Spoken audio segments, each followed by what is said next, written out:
He had stated he was going to go out and do some additional drinking, and I did not want him to leave, and we got into a rather heated discussion late at night. Why did you not want him to leave? I did not want him to drive under the influence. I knew that he had taken an anti-anxiety agent, and he had become rather loud in our home, so I knew that he had been drinking, and I certainly did not want him to wake up our child, who was in bed sleeping. So are you saying that was he intoxicated? I don't know that for a fact. I know that he had been drinking, but he had an anti-anxiety agent aboard, and that frightened me. Okay. And while you were arguing, you say that you attempted to stop him from leaving. What happened? He said he was going to go out, period, and there was nothing I could do to stop him, so I thought to myself, well, I'm not quite sure what I'm going to do here, so I was going to go out to the garage. And as I was going out to the garage, he was turning to go to our bedroom, and he was going to change his clothes, is what he said. And I said, you can't leave. And I went out to the garage, and I was going to call the police, because in the back of my mind, I thought about putting him in a drunk tank for the night. I've seen enough of that on television, and that was my plan. Okay. Did you hold him back? No. Okay. You were just telling him to not go? Right. No, I said, I don't want you to go. You can't go. And I was going out to the garage, and he was turning to go into the bedroom to change his clothes. Okay. And at that time, what happened? As I recall it, he had taken off his belt, and he said, I am going, and he flung it into the wall, and a little piece of the belt clipped me before I went out to the garage, because there's a wall there, and here's the garage door, and he turned to go to the bedroom. And I thought, you're not leaving, and I was, by that time, really upset. I went out to the garage, used the phone, and dialed 911. And when he pulled off his belt and threw it, you said he threw it next to the wall. Which wall was this? The wall on the door going out to the garage, right there. Was it in your direction? Well, he had turned this way and flung it into the wall. Did he see you walking into the garage? I assumed he knew I was going that way because that was the door.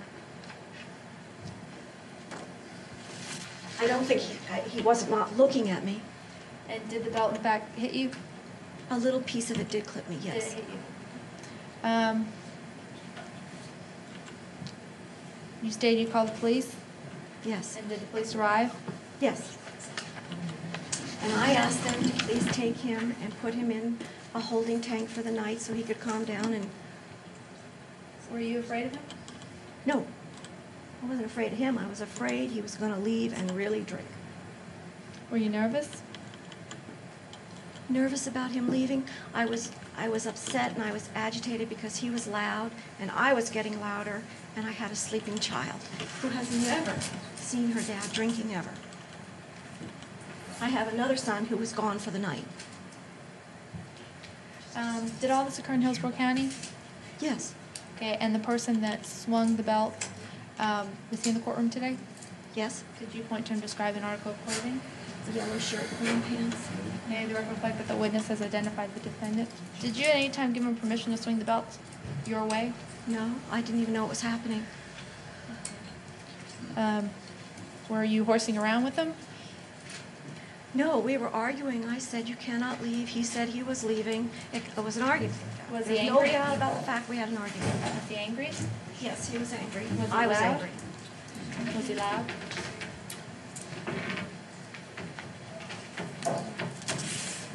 No further questions. All right, sir. What questions do you have for Ms. Magno? I have none, Your Honor. No All right. questions. Any other witnesses for the state? Yeah, I have one more question. I'm showing you your statement. Do you recognize this? Is that your handwriting? Yes, it is. Okay. What does that say? He said he was angry and struck at me with his belt, and I was frightened and called 911.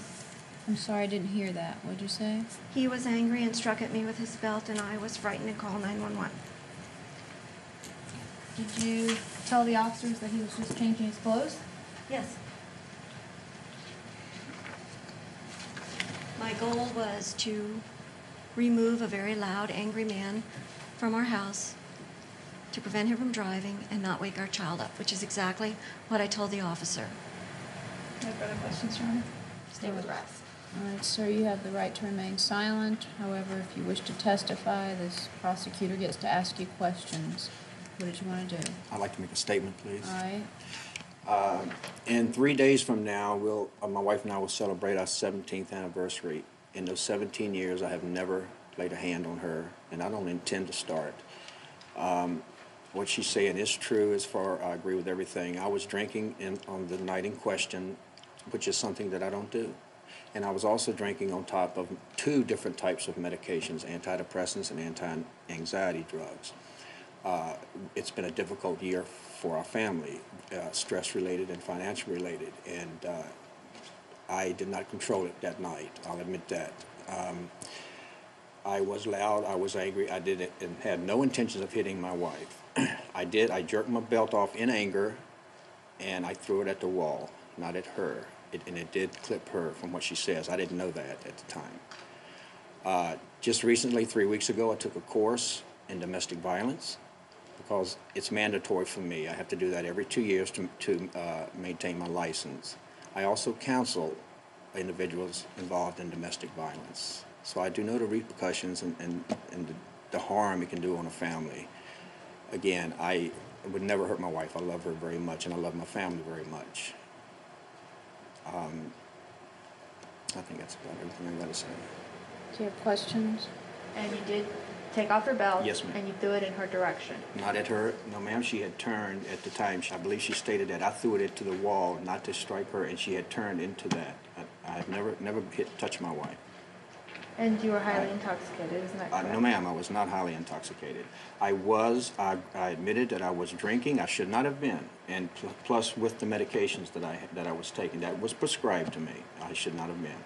And I don't drink. And it was just a bad situation, and it was an argument that we got into, but I had no intentions. I thank her for calling the police. I really do, because if I had went out, someone else could have been hurt, other than me. No further questions, Your Honor. What do you want to say?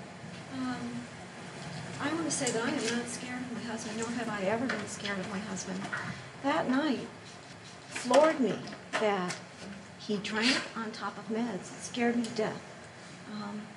As I am also a professional, and it blew me away.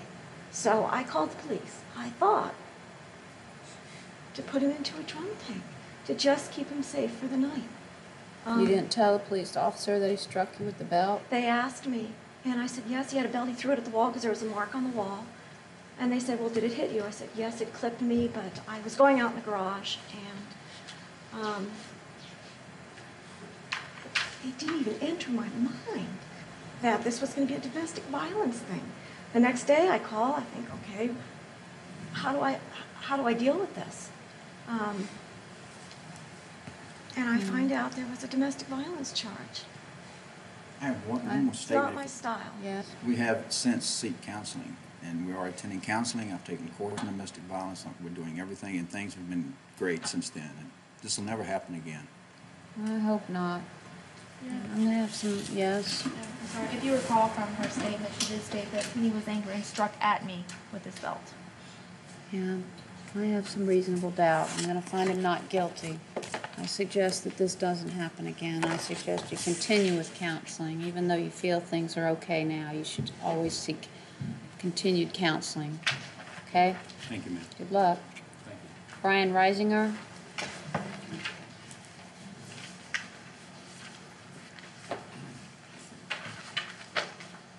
All witnesses, raise your right hand that are going to testify. My witnesses are coming up. Okay. All right, each of you raise your right hands. You solemnly swear the testimony you're about to give the court will be the truth. Yes? Okay. State on call, Miss Martin. Would you please state your name, spell your last name?